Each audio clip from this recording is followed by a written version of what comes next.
Pegue sua Bíblia comigo e abra no livro de Gênesis 49. Vamos ler o verso 27. Verso 27 diz: Benjamim é lobo que despedaça, pela manhã devorará a presa e à tarde repartirá o despojo.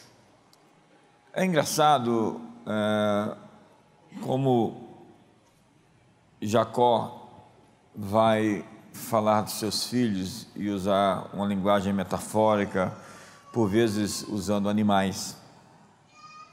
A expressão leão de Judá vem desse capítulo, quando ele fala da tribo de Judá, que é um leão. Para Benjamim, ele diz que ele é um lobo que despedaça.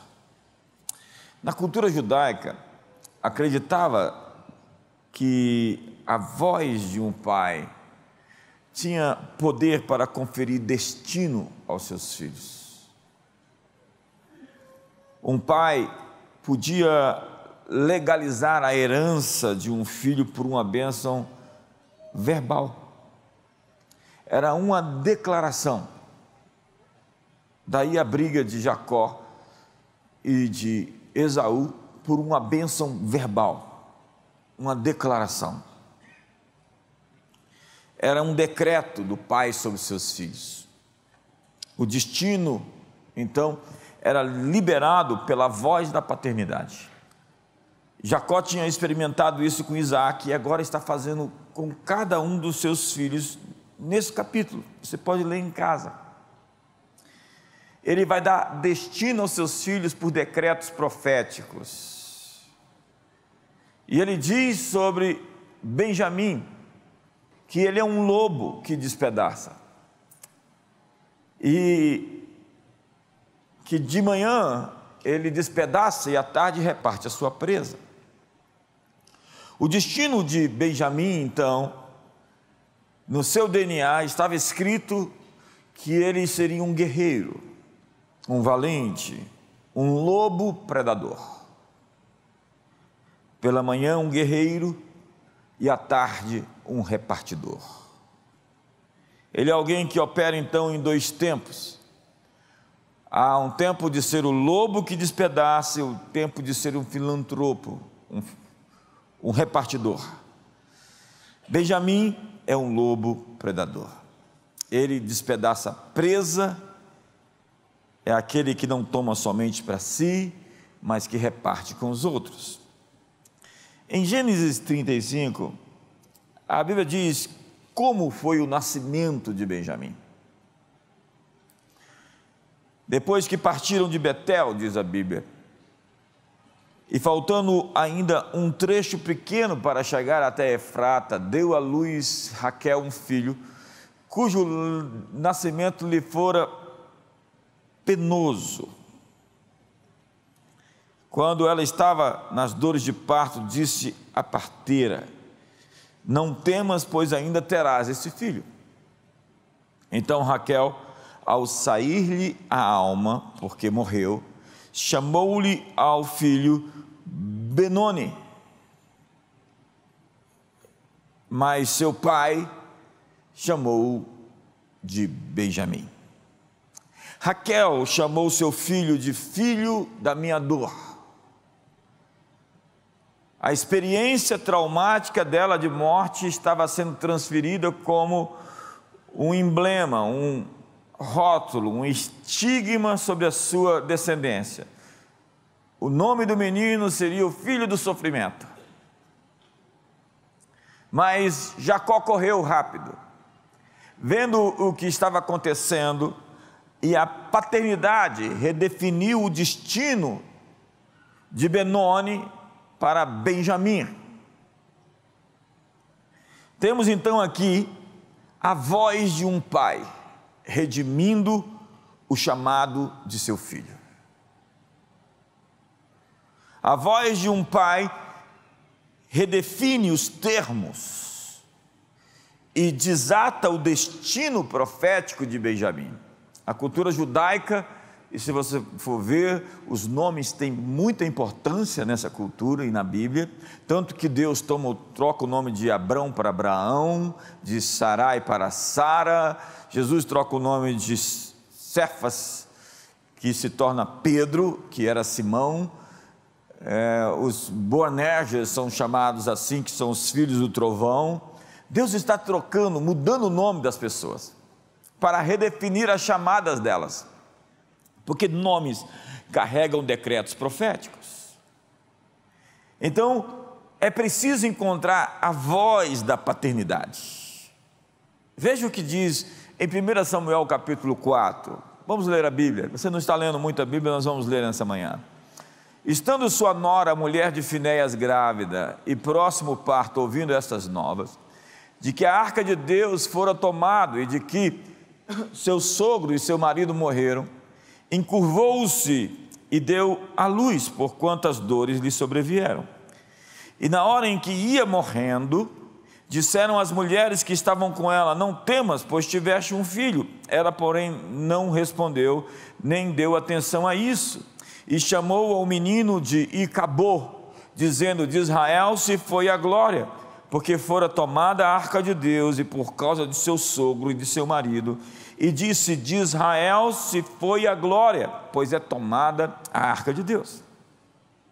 Quando o menino nasce dessa vez, diferentemente daquela outra, ele recebe um nome que significa sem glória, ou alguma coisa como desgraçado, alguma coisa como foi-se a glória.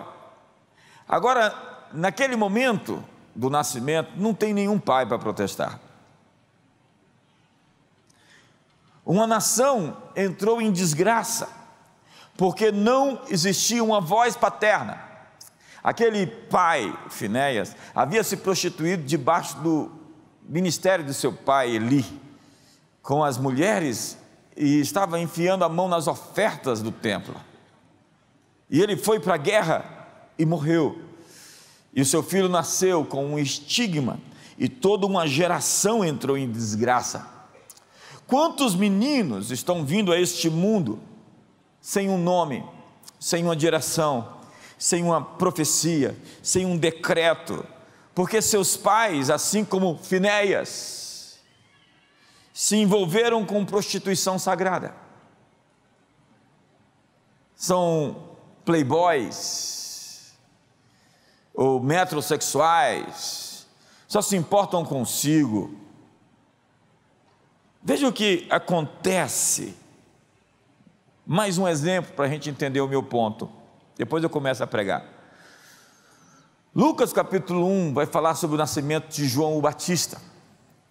E sucedeu, pois, no 8º dia, que vieram circuncidar o menino e que queriam dar o nome de seu pai, Zacarias, verso 59. Respondeu, porém, sua mãe: pelo contrário, ele deve ser chamado de João.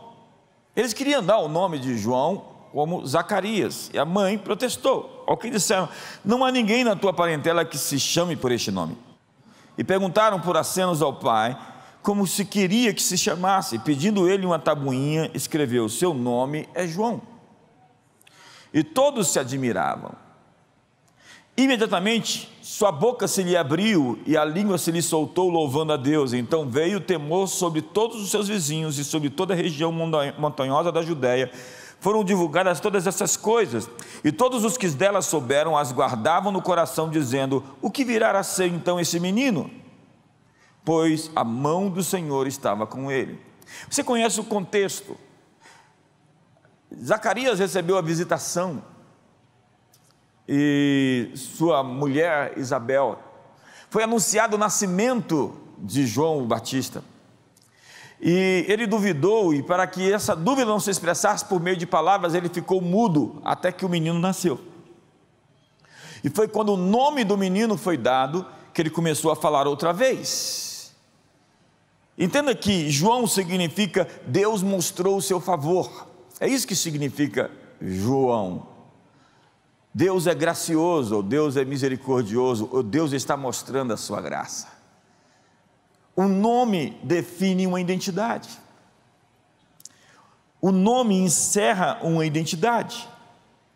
Os judeus tinham ritos, e até hoje tem, de passagem. Na Bíblia há esses ritos. Se você vai em Israel, por vezes você vê as cerimônias do Bar Mitzvah, que é aos 13 anos, quando o pai libera sobre aquele adolescente um decreto. Ele diz ao seu filho: você é o meu filho em quem tenho o meu prazer, você é o meu filho em quem tenho o meu deleite. Ele homenageia o seu filho, ele celebra a sua existência, da sua filha, e eles fazem uma grande festa de um ritual de passagem da infância para a fase adulta. É um decreto de bênção que é liberado, e a partir dali o filho começa a seguir nos passos da mensagem, das palavras proféticas que foram designadas por seu pai.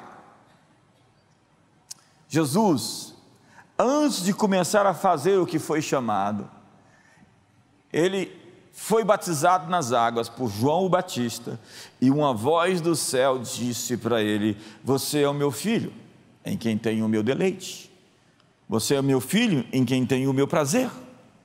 Então o que estava acontecendo é que a voz do Pai estava liberando o destino de Jesus, porque a voz de um pai é que libera o destino de seus filhos.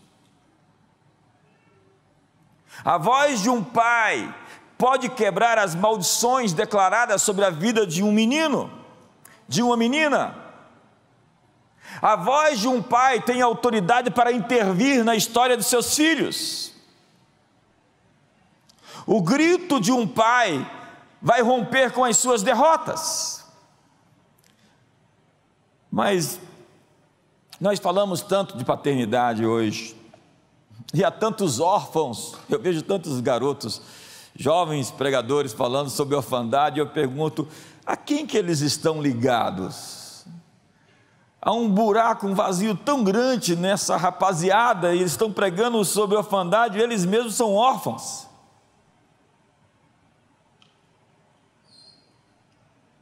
E é incrível porque quando você tem o grito do Pai, a voz do Pai, você começa a viver por destino e não por circunstâncias. Veja o que diz Atos dos Apóstolos, capítulo 3. Vós sois filhos dos profetas, e da aliança que Deus estabeleceu com vossos pais, dizendo a Abraão: na tua descendência serão abençoadas todas as famílias da terra. O que Pedro está dizendo ali no Pentecostes é que eles estão sob um alinhamento profético, sob uma aliança de milênios, e a bênção prometida a Abraão será alcançada por aqueles que estavam ali conectados a isso. Se você ler o livro de Gálatas, principalmente o capítulo 3, vai falar que todos aqueles que estão ligados a Jesus têm a bênção de Abraão, porque são verdadeiros filhos de Abraão. Então você se conecta à bênção do pai Abraão. Você não fez nada para isso, você simplesmente se conectou a uma herança. E herança você não recebe porque você é bom, porque você tem méritos, é porque você é filho.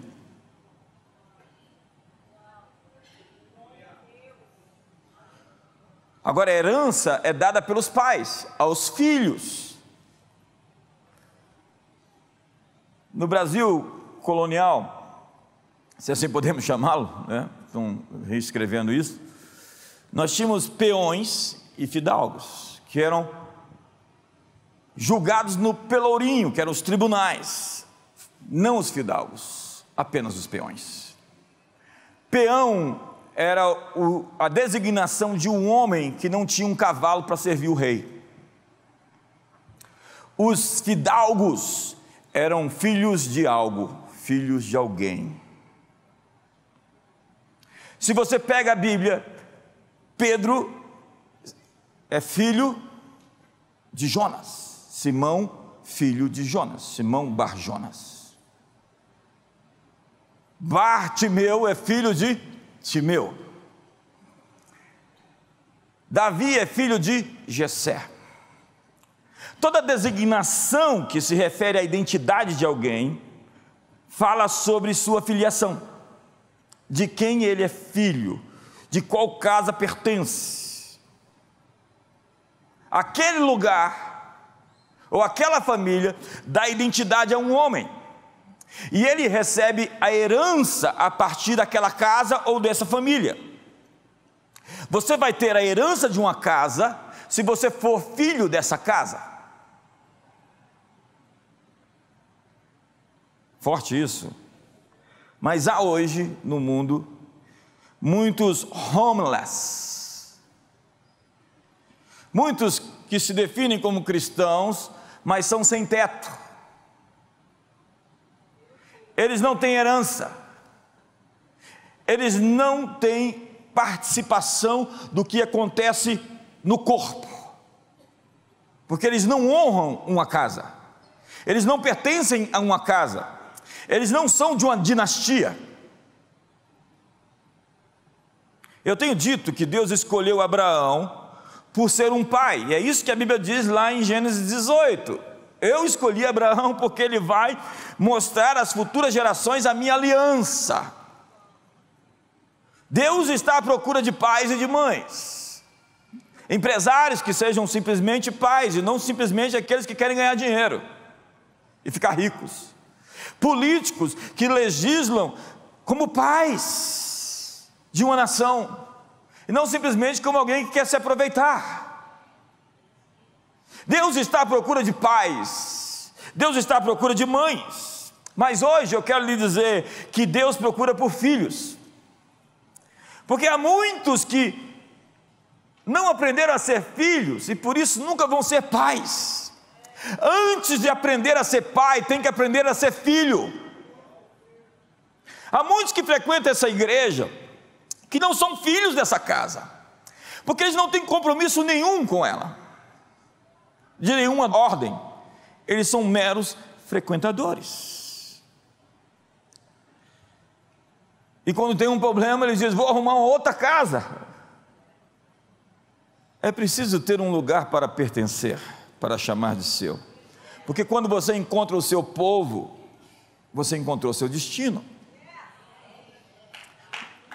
Josué não entrou na terra prometida com seus pares, ele entrou com seus filhos. Abraão teve seu filho Isaque depois que seu sobrinho Ló foi embora. Nós não queremos sobrinhos, nós queremos filhos. Os sobrinhos vão embora, mas você nunca vai embora da sua casa, pelo menos não deveria.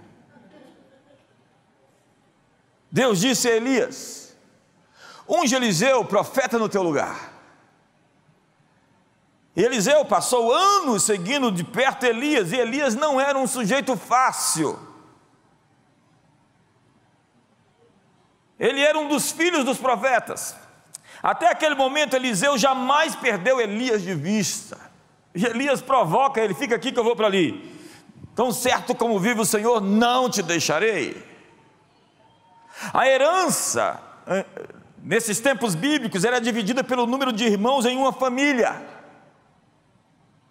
mas o primogênito tinha dupla porção. Cada um tinha sua porção, mas o primeiro filho tinha duas porções, e ele era o líder da sua casa. E quando Elias foi indagado por Eliseu, e foi pedido a ele a sua bênção dobrada como um filho primogênito: eu quero que você me dê a porção dupla do seu ministério, da sua unção. Elias respondeu: se você me vires, quando eu subir, você a terá. Se você não tirar os olhos de mim até o fim, você a terá. Eliseu pediu o legado de primogênito. A marca do verdadeiro primogênito é ver o pai onde quer que ele vá. Foi por isso que Josué herdou o manto de Moisés, porque enquanto Moisés estava no monte, Josué estava ao pé do monte e não saiu de lá até Moisés descer.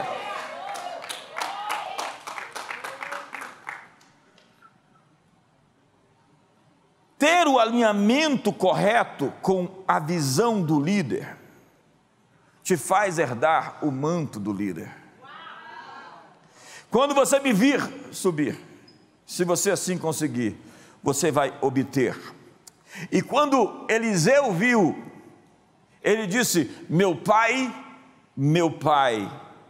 e ele selou uma ligação entre gerações.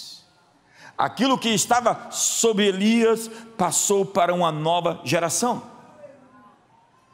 A grande tragédia do continente africano é a falta de sucessão, onde não existam líderes que possam construir sobre a base daqueles que construíram antes. Essa é a alma do conservadorismo. É você construir sob o teto de alguém, sendo aquele o seu piso. Mas quando os primogênitos do Egito foram mortos na praga, a última praga, houve uma ruptura de transferência entre as gerações. E você pode perceber, uma boa parte do continente africano não consegue transmitir o poder, o governo, de maneira pacífica, mas por meio de golpes de Estado. E a grande tragédia é quando eu nasço e tenho que começar tudo do zero. Eu não tenho alguém que trabalhou por mim, que construiu por mim, e eu vou edificar sobre aquilo que ele já começou. E se são 5 gerações que trabalharam pelas futuras gerações, eu ganhei 5 gerações de progresso na vida, pessoal. Veja como o mundo deve ser edificado, sob a base de geração após outra geração, fazendo de cada geração uma geração mais forte do que a anterior. Mas nós só construímos isso através de família, de pais, de filhos. Eu gosto do que diz Bill Johnson.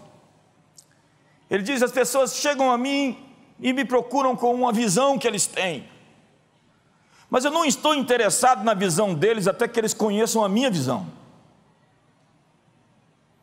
As pessoas querem transmitir uma visão para o seu líder, mas elas não são interessantes para um líder até que elas descubram qual é a visão do líder. Nabucodonosor deu o seu coração para Daniel, porque Daniel interpretou o seu sonho.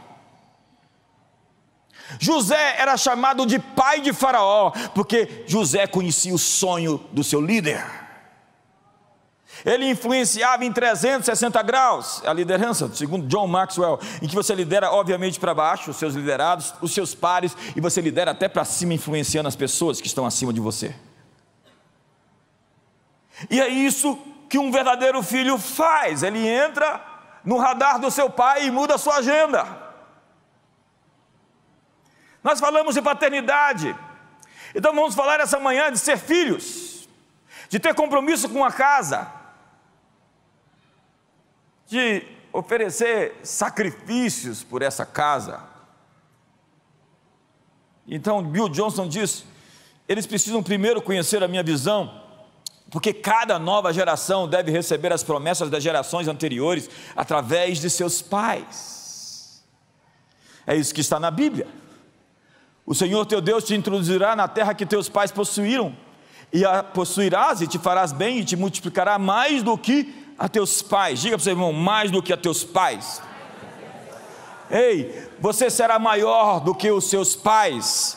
O chamado de um pai é fazer dos seus filhos maiores do que ele foi. É isso que um pai faz, é isso que Deus procura. Pessoas que querem levar outras além de si mesmas. A revelação de Deus cresce em cada geração. O Deus de Abraão se tornou o Deus de Isaac, que se tornou o Deus de Jacó. A Bíblia é um livro escrito para gerações, porque Deus está no trono vendo todas as gerações passando, desde Adão. Então diz o Salmo 102, ficará isso registrado para a geração futura. Um povo que há de ser criado louvará ao Senhor. E o Salmo 145, verso 4 diz: uma geração louvará a outra geração as tuas obras e anunciará os seus poderosos feitos.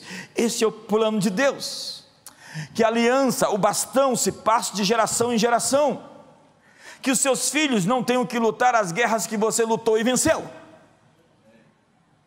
que você vai dar a eles uma vantagem, uma larga vantagem, que eles vão estar muito à frente do que você começou.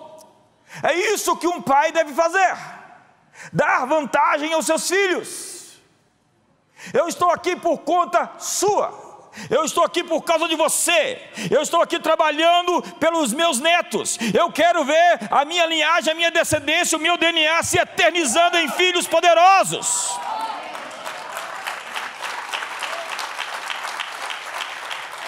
Olha o que diz Esdras capítulo 2, alguém não poderia atuar no ministério sem o registro de seus ancestrais. Você não deveria ter um ministério, pregar, ou fazer qualquer coisa, se você não tivesse uma casa para poder apresentar como sua. É dali que eu sou, é ali que eles me apontam e dizem que você pode confiar em mim. Eu não estou por conta própria, eu não estou sozinho, eu tenho uma família espiritual. Mas eu vejo esse pessoal por aí, órfãos. Estes procuraram o seu registro nos livros genealógicos, porém não o acharam, pelo que foram tidos por imundos para o sacerdócio. Alguém sem conexão geracional não pode exercer o ministério.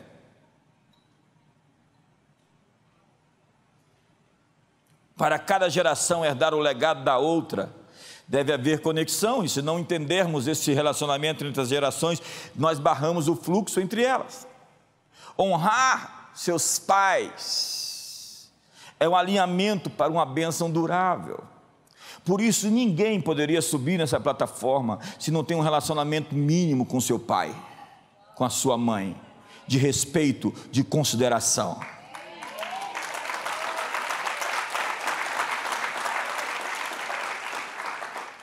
Porque o pai, em última instância, se torna uma própria representação de Deus.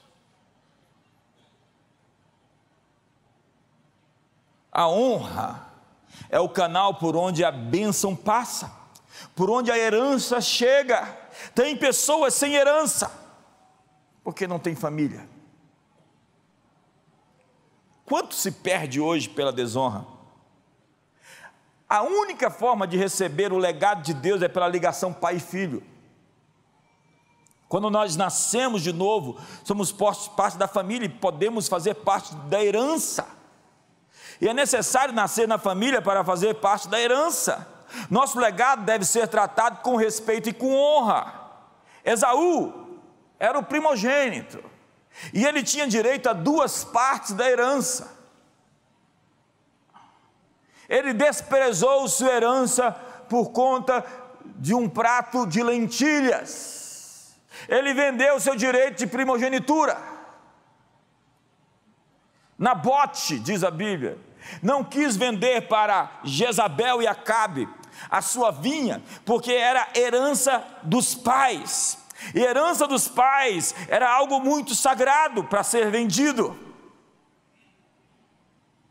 O juízo sobre Acabe veio sobre a sua descendência, porque ele armou com Jezabel a morte de Nabote para tomar a sua vinha. Todo homem deveria ter uma propriedade para chamar de sua. A Bíblia é um livro que fala sobre propriedade privada. Agora acredite, existem políticos que querem se eleger nesse próximo 2 de outubro, que querem acabar com a propriedade privada e implementar uma visão socialista onde o Estado é dono de tudo.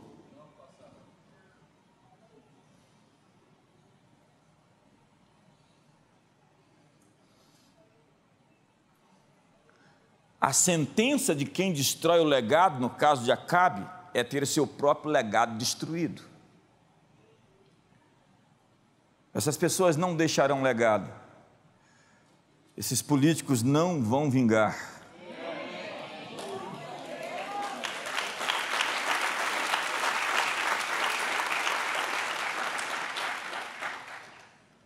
Se você não foi designado por seu pai, você não pode fazer parte de um outro tipo de sacerdócio. Ou ainda, se você tiver o pai errado, o líder errado, a cobertura errada. Acredite, tem alguns pastores que têm um bocado de ossos debaixo do púlpito, ossos no armário. São uns psicopatas. Mas é fácil ver, porque pelos seus frutos os conhecereis. Uma árvore boa não produz maus frutos. Não estou falando de perfeição. Eu estou falando do mínimo exigido. Então tem uma história lá na Bíblia, no livro de Atos, e alguns dos judeus, exorcistas ambulantes, tentaram invocar o nome do Senhor Jesus sob possessos de espíritos malignos, dizendo: esconjuro-vos por Jesus, a quem Paulo prega. Os que faziam isso eram 7 filhos de um judeu chamado Serva, sumo sacerdote. Mas o espírito maligno lhe respondeu: eu conheço Jesus e sei quem é Paulo, mas vocês quem são? E o possesso do espírito maligno saltou sobre eles, subjugando a todos, e de tal modo prevaleceu contra eles que, desnudos, sem roupa e feridos, fugiram daquela casa. Chegou este fato ao conhecimento de todos, assim judeus como gregos, habitantes de Éfeso. Veio temor sobre todos eles, e o nome do Senhor era engrandecido, o nome do Senhor Jesus. Tem muita gente que quer ter um relacionamento superficial e ao mesmo tempo exercer o ministério. Eles quiseram expulsar demônios em nome de alguém que eles não tinham um relacionamento.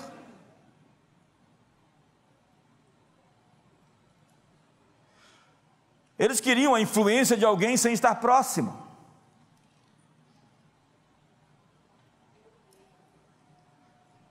É o Chris Walton que diz que intimidade sem compromisso é prostituição. Eu não quero definitivamente intimidade com ninguém que não quer compromisso comigo. Tem essa coisa de ficar agora, né? Você não devia ter intimidade com ninguém que quer compromisso com você, senhorita, que não quer compromisso com você. Se alguém não aceita dar o nome dele para você, essa pessoa não é merecedora de você.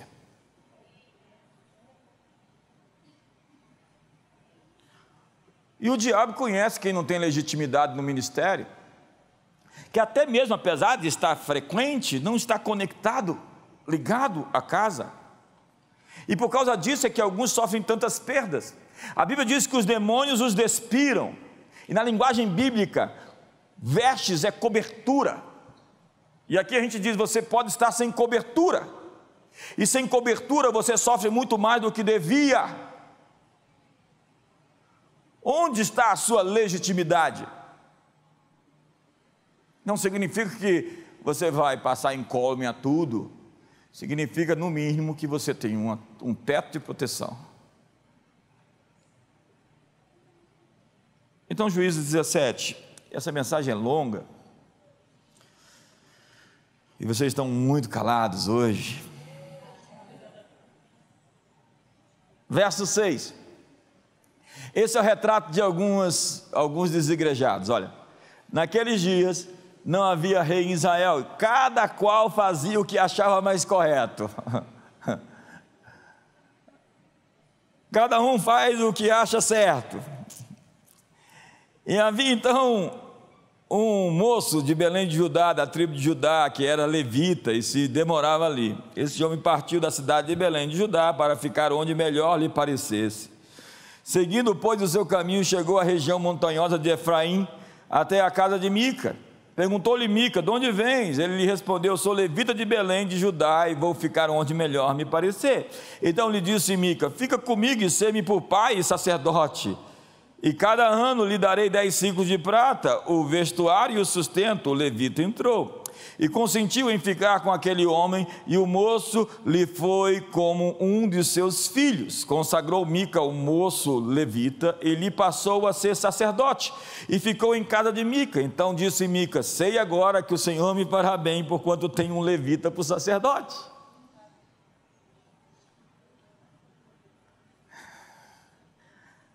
Temos aqui um sacerdócio carnal, à procura de um lugar para transitar, atrás de ganhar vantagem, distribuir seus dons e obter lucros.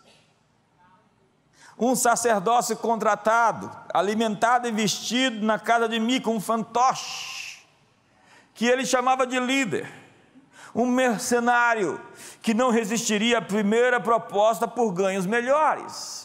Tem gente que não está atrás de propósito, está atrás de propostas.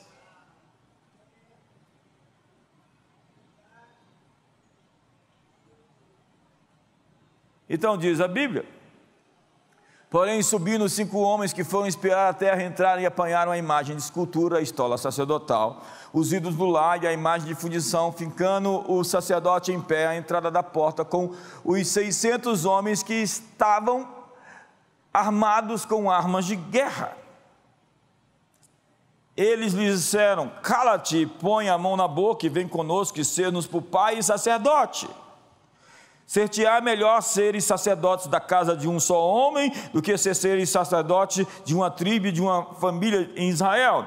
Então se alegrou o coração do sacerdote, tomou a estola sacerdotal, os ídolos do lar e a imagem de escultura e entrou no meio do povo. Assim viraram e, tendo posto diante de si mesmos, de si os meninos, o gado e os seus bens, partiram. Sabe o que aconteceu? Para interpretar um pouco, o texto é longo. Quando surgiu uma oportunidade, aquele sujeito, sacerdote, autodesignado pai de Mica, não hesitou. Ele roubou a estola sacerdotal, ele tomou ídolos do lar. Veja, um sacerdócio com ídolos, que coisa mais complicada. A imagem de escultura, e entrou no meio do povo. Ele tinha os adereços do sacerdócio, ele sabia falar até glória a Deus, assim bem, glória. Os requisitos do ministério, ele tinha uma aparência necessária, a impostação de voz, os trajes, mas era um líder comprado e legítimo, com o altar contaminado e motivações espúrias. Há muitos hoje sob o sacerdócio de Mica, ministros atrás de uma melhor oferta, evangelistas de cidade em cidade atrás de uma oportunidade de pregar. Mas você não pode vender a si mesmo. Você não pode vender os seus dons, você não pode ter sua identidade nos seus dons. Tem muitas pessoas com dons maravilhosos, mas que são desigrejados, sem casa, que estão dando profecias fatais, desalinhadas com o ministério. Mas ele acertou um, acertou duas, o problema é quando erra. Sua identidade está na sua paternidade. Pergunto para o seu irmão: de quem você é filho? Você sabe quando Davi foi ungido rei? 12 anos antes de se tornar rei. Davi foi ungido rei e ficou 12 anos sendo perseguido por Saul. Mas Saul caiu na mão dele, porque ele não matou e se tornou rei, apesar de ele não já tinha sido ungido rei? Não é assim que as coisas acontecem. Ele tinha um chamado para ser rei, mas somente depois que foi apontado pelos homens como rei, é que ele foi rei. Ele tinha sido ungido pelo profeta Samuel, Deus estava ali ungindo ele, mas 12 anos depois se reuniram lá em Hebrom, e as tribos de Israel, os líderes da tribo disseram: você é o rei, e ele começou a reinar. Jesus tinha favor com Deus, diz a Bíblia, e com os homens. Se você tem uma experiência com Deus, mas não tem confirmação dos homens, você é como José, não tem legitimidade. Se você está com Deus, mas não tem favor com os homens, está por conta própria. Se um colegiado foi exigido para ungir Davi, imagine eu e você. Paulo e Barnabé não puderam exercer o seu chamado, até que em Atos capítulo 13, havia profetas e mestres, e o Espírito Santo disse a eles: apartai-me a Paulo e a Barnabé para a obra que eu vos tenho designado. Impondo a mão sobre ele, os ungiram e os enviaram. Qualquer ministro que você encontrar, pergunte: quem te enviou? Se você não foi enviado, você está por conta própria. E nós enviamos pessoas para diversas áreas da sociedade, inclusive para as finanças. Vai lá, ganha todo o dinheiro que você puder. Na verdade, ganha muito dinheiro. E tem gente que vai e não volta. A gente envia gente para a política e fala: vai lá e seja uma testemunha, uma luz, um luzeiro daquele lugar. A gente unge. E deu certo, em nome de Jesus.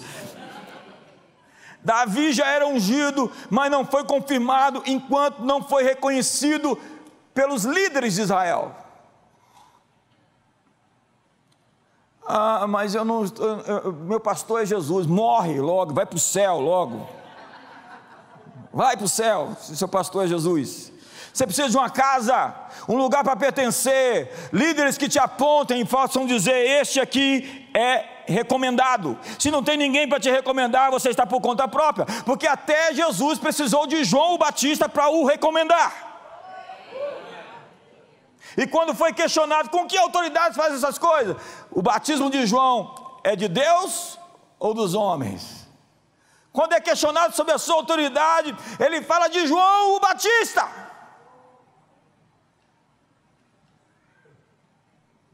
Agora, se você foi ungido pelos homens e não foi ungido por Deus, você é Absalão. Esse é o espírito político. Sua identidade vem da casa onde você está ou de onde você foi enviado. Sem o nome da casa do pai você não tem herança, porque a Bíblia diz: os da casa de Recabe, os recabitas, os da casa de Zadok, os da casa de Davi. Todo mundo na Bíblia tem uma casa. Todo cristão tem que ser membro de uma igreja. Aí vem os espertinhos que dizem que você não precisa ser membro de uma igreja, se conecta a mim online e fica aqui que eu vou te discipular. Eu não acho nem estranho que isso aconteça. Estranho eu acho alguns que se juntam a isso. Se você sai pregando por aí sem ser enviado, você está sem cobertura. Salomão foi maior do que Davi, mas a casa não foi chamada da casa de Salomão, foi chamada da casa de Davi.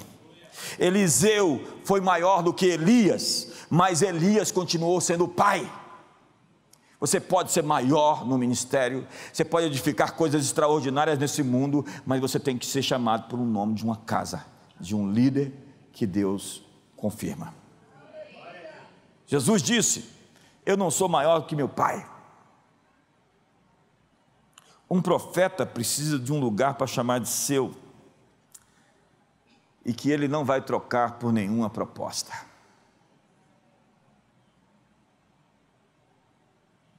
Então, qualquer pessoa daqui, quando for, deve ir enviada.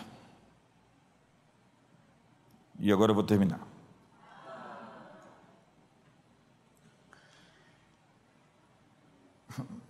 Moisés aprendeu com Jacó. Então, na hora certa, ele foi abençoar seus filhos. Como cada um de nós devíamos fazer quando chegássemos em casa hoje. Você nem chegar em casa, pede assim: Senhor, me dá uma palavra para os meus filhos. Eu chamei minha filha de Chara, porque Chara é alegria, é mais do que alegria, é um prazer intenso de quem rodopia e pula e salta. E a outra é Caris, o nome é graça, é graça abundante, graça sobejante. Então diz a Bíblia em Deuteronômio 33, esta é a bênção com que Moisés, homem de Deus, abençoou os filhos de Israel antes da sua morte. Eu vou ler só Benjamim, porque é onde eu concluo. De Benjamim disse: o amado do Senhor habitará seguro junto a ele, e o Senhor o cercará o dia todo, e ele habitará entre os seus ombros. Ele está dizendo: Benjamim, você receberá proteção sobrenatural. Benjamim não é o filho da dor, é o filho da força. Ele é o filho da destra. Da tribo de Benjamim, diz a Bíblia, se levantaram guerreiros poderosos que usariam ambas as mãos, atiradores de pedra, flechas e arco.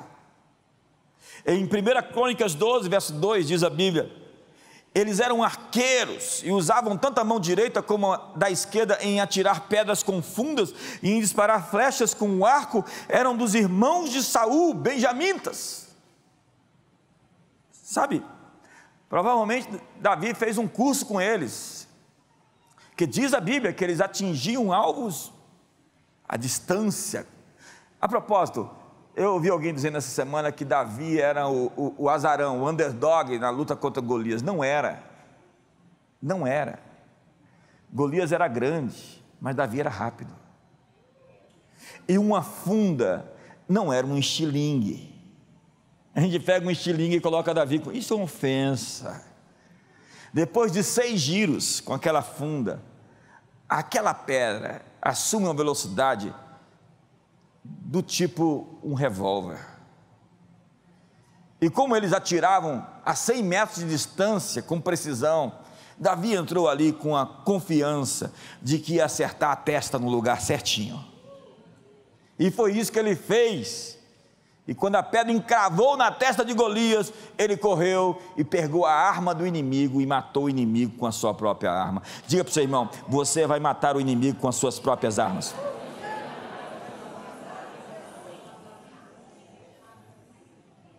Você precisa da voz de um pai, de um líder. Lembra quando você era mais criança? Bênção, pai. Deus te abençoe, meu filho. Tão fundamental é ter alguém que possa dizer para você: Deus te abençoe, meu filho. A palavra bênção significa multiplicar, é baraque.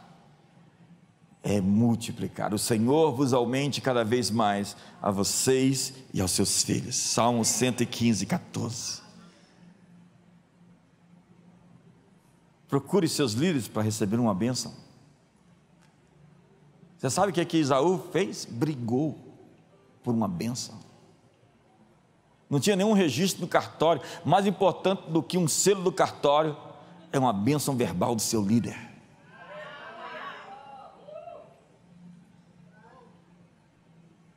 Benjamim é um lobo que despedaça com ambas as mãos. E tem gente que pensa que é simplesmente sobre ele. Não, é sobre um projeto muito maior chamado Reino de Deus. E quando Deus te abençoa, é porque Ele quer ver o seu reino. E não é simplesmente alimentar os pobres. Isso faz parte. Mas é transformar. Eu estava vendo uma mensagem sobre Maimônides, que foi um rabino do século XI, e ele falava sobre as ofertas que um homem deveria fazer, que era a tzedakah, e uma delas era, a primeira, a mais importante era, dar a alguém meios de se autossustentar. A primeira. Não é simplesmente, rasteiramente, como se diz, dar o peixe, é ensinar a pescar. E uma das ofertas também era ter luz, era azeite para a luz, que era a condição de fazer brilhar a luz onde está escuro. E isso só o Evangelho pode fazer.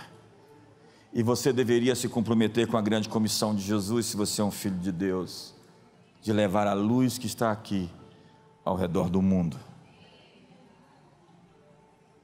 O Pai está dizendo: você será mais rápido. O Pai está dizendo nessa manhã: você vai lutar com ambas as mãos. O Pai está dizendo: você é filho da minha força. O Pai está dizendo: você despedaça pela manhã e à tarde você reparte os despojos. Você é um lobo predador, você é um guerreiro, você não é uma vítima da história, você é cabeça e não cauda, você está por cima e não por debaixo. Desde agora você emprestará e não tomará emprestado, você será cabeça e não cauda. O Senhor está firmando as suas mãos com o seu braço forte, colocando a mão dele sobre a sua mão. Fique de pé hoje. Eu quero liberar palavras de destino para você nesses minutos que me restam. E quero designar você para uma nova estação. Nós estamos numa transição de ano judaico, agora no dia 25. Esse é o último mês, o mês Elu. E nós sabemos que algo está acontecendo, algo novo. E nós precisamos de palavras de destino. Eu sou de uma escola profética que sem palavras proféticas o futuro não acontece. Então nós temos que dar destino por meio de nossas declarações responsáveis. Feche seus olhos.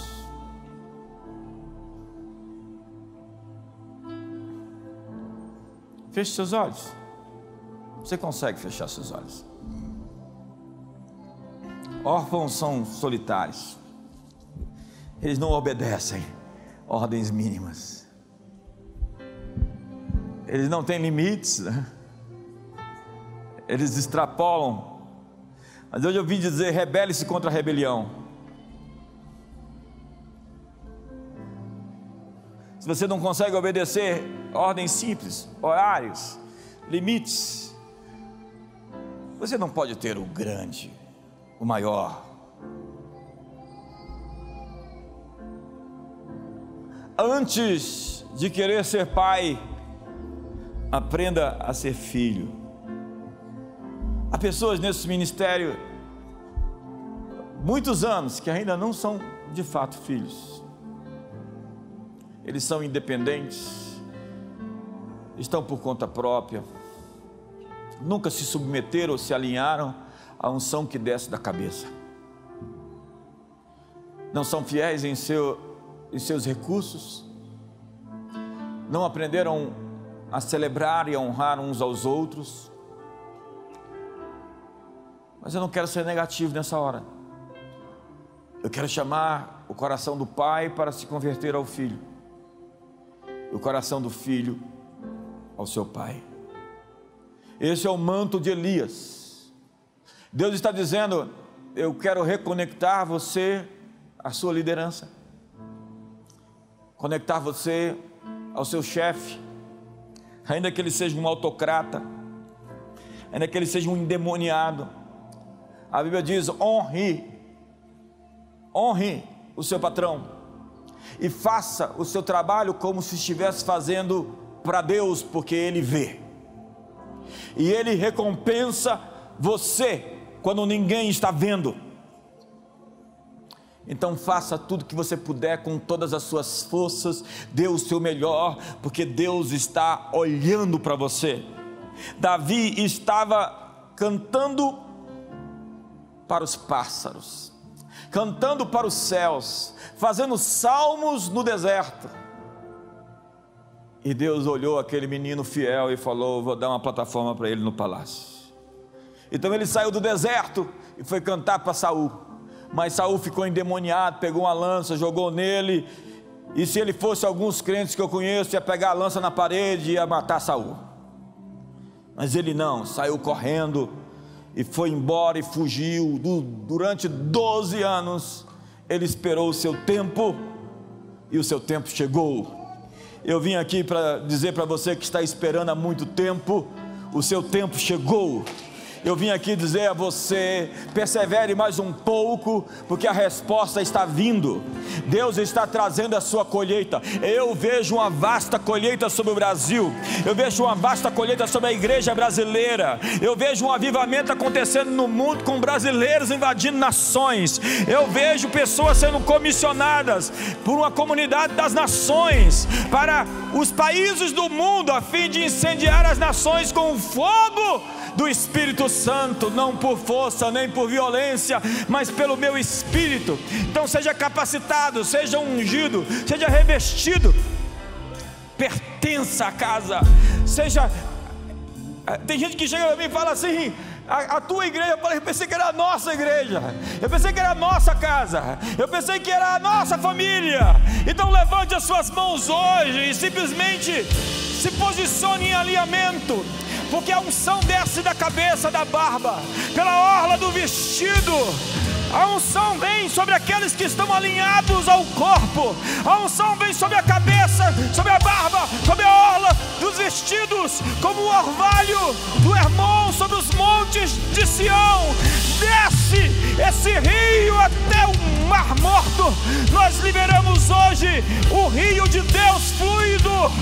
Nós liberamos uma bênção de libertação financeira, liberamos casamentos poderosos, sólidos, liberamos bênçãos sem medidas que não tem lugar para guardar sobre os fiéis dizimistas, liberamos o favor e a graça, a bondade, a fidelidade de um Deus, um Pai celestial, um Pai que tem bons pensamentos, que não nos dá uma pedra quando lhe pedimos um ovo,